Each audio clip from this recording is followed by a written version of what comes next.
Shalom, shalom, shalom. Et voilà, je suis de retour, c'est la sœur Marie-Eunice Mbala. Aujourd'hui, je suis pas seule, je suis avec mon frère, Enoch. Enoch fait un coucou. Salut. Aujourd'hui, le Seigneur m'a mis à cœur de pouvoir partager quelque chose avec vous, partager un message. Mais bon, par la grâce de Dieu, j'espère pouvoir le terminer. Je vais tout de même commencer pour ne pas être longue. J'aimerais parler sur fais de Dieu ta priorité. Ça fait un bon bout de temps que Dieu m'a mis cette parole à cœur. Et avec la conjoncture mondiale aujourd'hui, nous voyons avec la maladie qui est là, ça nous empêche l'Église de fonctionner, mais l'Église est dans nos cœurs. Alors, cela n'empêche, je vais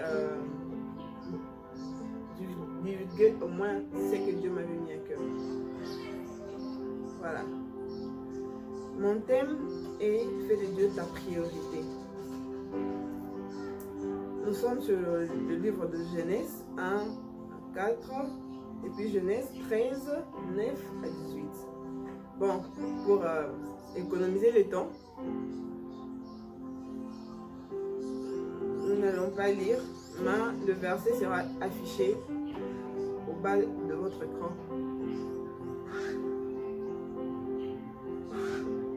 Dans ces thèmes, nous allons évoquer 3 sujets. Donc le premier est de payer le prix, le deuxième est demande de brisement, le troisième est la tunique donnée par Dieu. Je pense que nous n'allons pas terminer tous les 3 points aujourd'hui. Nous allons aller graduellement. Nous allons commencer par le prix à payer. Donc, nous allons nous référer dans le livre de Genèse, chapitre 12, le premier au 4e verset. Je ne veux pas lire, comme j'ai dit plus tôt, avant cela, j'ai dit que nous n'allons pas lire. Je vais aller directement dans les vifs de mon message. Ici, on nous parle de l'histoire d'Abraham. Abraham, Dieu lui avait promis beaucoup de choses. Il lui a promis beaucoup de choses à faire. Comme toi et moi, Dieu nous a promis tant de choses. Et nous voyons avec la conjoncture d'aujourd'hui, nous nous disons, est-ce que cela va se réaliser? Abraham, à l'époque, il disait aussi, est-ce que cela va se réaliser? Dieu l'a promis qu'il aura des enfants, qu'il comptera les enfants comme les étoiles. Nous ne parvenons pas à compter les étoiles, donc sa progéniture sera comme les étoiles. Il y a aussi un moment qui se pose des questions et dire, est-ce que ça arrivera? Est-ce que ça arrivera? Nous aussi aujourd'hui, on se pose des questions. Dieu t'a promis une bénédiction, il t'a promis beaucoup de choses. Et tu t'es dit, avec tout ce qui se passe, est-ce qu'elle verra son jour? Avec tout ce qui est en train d'arriver dans le monde, est-ce que ça verra son jour? Oui, mon frère. Je vais vous dire que oui, ça verra son jour. Abraham n'avait pas lâché. Il a attendu jusqu'à ce que Dieu a accompli. Donc, il a gardé sa foi constante jusqu'à ce que Dieu a réalisé une grande chose dans sa vie. Et lorsqu'il est sorti de la maison de ses parents, il n'était pas seul, il était sorti avec son neveu, Lot. Et pour qu'il s'accomplisse la parole de Dieu, il fallait qu'il puisse se séparer de Lot. Et au moment où il s'est séparé de Lot, Lot a choisi d'aller là où il y avait la vie. Parce que Abraham avait dit, bon, toi tu choisis, moi je vais prendre la partie que tu laisseras. Et l'autre a choisi là où il y avait la vie. Il est parti. Mais lui, il est resté là où il n'y avait ni vie.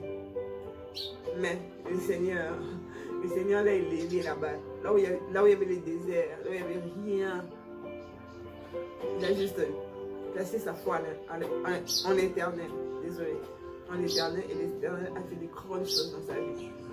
Il a fait des très grandes choses dans sa vie. Aujourd'hui, il est devenu une référence. Abraham est devenu une référence. Pourquoi? Parce qu'il a placé sa foi en Dieu. Dans ces mêmes déserts, le Seigneur a transformé ces déserts à une bénédiction.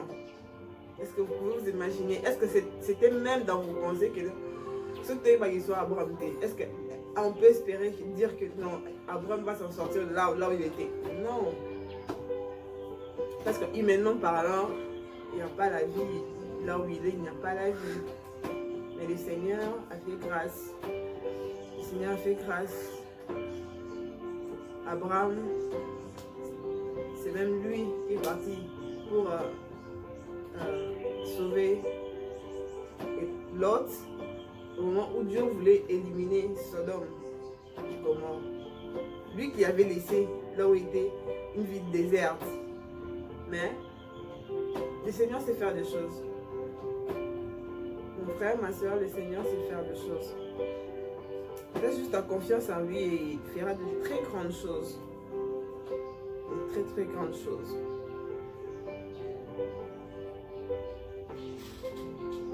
Bien aimé, je viens de dire que quand tu as une parole de Dieu et que tu marches sur une de voie digne qui va te permettre d'y entrer dans tes promesses, donc les promesses qu'il a fait sur ta vie, je t'informe que tu ne serai pas déçu. Et puis tu ne serai pas seul. Pourquoi? Parce que le Saint-Esprit deviendra ton compagnon de tout temps, de tous les jours. Il sera avec toi pendant ces moments où tu es en train d'attendre la promesse. Pendant ces moments où tu es en train d'attendre que Dieu intervienne dans ces moments de crise. Que Dieu intervienne dans ces moments de faiblesse, dans ces moments où l'argent ne circule pas, dans ces moments où il y a la pandémie qui est au top. Mais moi, je vais te dire que la pandémie n'est pas au top. Celui qui est au top, c'est seulement Christ. Et il restera toujours au top. La pandémie ne viendra rien faire. Ça ne va pas changer sa puissance ni sa grandeur. Le Saint-Esprit viendra pour t'aider. Il sera ton compagnon. Qu'à tel point la sagesse ferait partie de toi. Ça ferait partie de toi-même pour t'empêcher de pouvoir commettre des erreurs, des petites erreurs, et puis t'aider à prendre des bonnes décisions.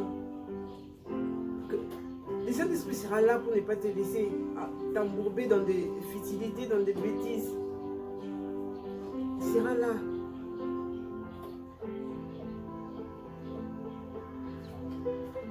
Ne te permettra pas que tu passes à côté de ton but.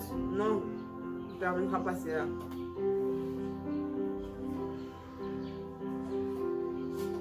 Donc,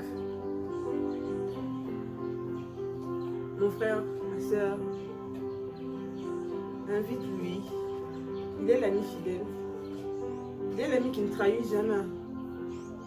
Quelles que soient ces questions dures, quelles que soient les difficultés, quelles que soient ton patient comme il m'a cassé, le Seigneur il ne va pas t'abandonner. Juste tingamanaye. On l'appelle l'ami fidèle. Juste accroche-toi avec lui. Tu verras. De très grandes choses. La tempête va passer. C'est juste un temps. La tempête va passer. Mais tiens bon. N'abandonne pas. Ne relâche pas. Surtout pas. Et le Christ est toujours avec toi à tes côtés. Et aussi, n'oublions pas. Invite-le pendant ces moments difficiles. Invite-le. Rapproche-toi encore plus. Fais de lui ton intime. Et lui ne va pas t'abandonner. Non, même pas.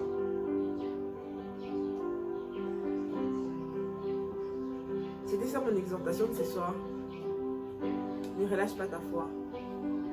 Sois comme Abraham. Abraham a attendu jusqu'à ce que le Seigneur a fait de très grandes choses dans sa vie. Dans la ville déserte où il était, le Seigneur a fait de très grandes choses. Il a eu un fils, malgré qu'avec l'âge avancé, mais il a attendu la promesse de Dieu. Le Seigneur est merveilleux. Et il est juste et bon pour accomplir ses promesses. Fais de lui ton ami fidèle et invite-le.